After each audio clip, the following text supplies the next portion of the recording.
Bonjour à tous, ravi de vous retrouver sur France 24. Bienvenue dans cette nouvelle édition. Y aura-t-il de nouveau une réponse des Iraniens après les dernières frappes sur leur sol? Le risque d'escalade est devenu ce matin très concret après ces derniers tirs de missiles iraniens sur le sol hier. Le Pakistan a donc fini par répliquer. Islamabad a annoncé avoir mené dans la nuit des frappes contre des caches terroristes en Iran. C'est la province du Sistan-Balouchistan qui était visée. Au moins 9 personnes auraient été tuées. Elliot Samuel.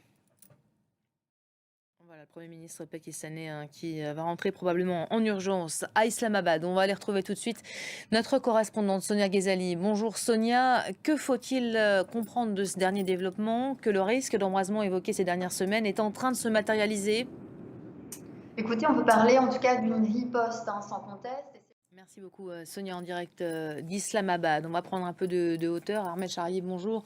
On va tenter de décrypter ce qui se passe aussi vu d'Iran. Les Iraniens, eux, expliquent avoir visé un groupe terroriste iranien au Pakistan. De qui parle-t-on exactement?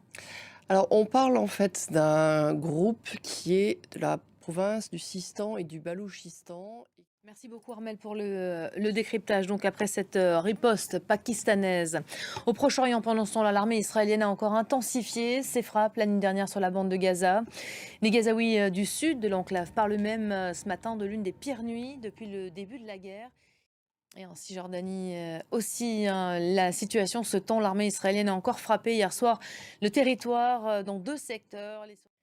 Après de vifs débats, Rishi Sunak obtient finalement son feu vert sur son projet de loi controversé, le projet de loi immigration, qui prévoit notamment l'expulsion des migrants vers le Rwanda. Il a été voté hier soir à la Chambre des communes par 320 députés contre 276 qui s'y opposaient.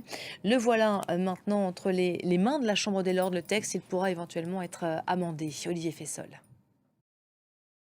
Allez, un mot de sport et première étape réussie pour l'un des grands favoris de la CAN. Le Maroc a réussi son entrée dans la compétition. Voilà pour l'essentiel de l'actualité en ce début de matinée. Restez à nos côtés. L'info se poursuit dans quelques instants sur France 24. Rendez-vous également sur notre site internet www.france24.com. À tout à l'heure.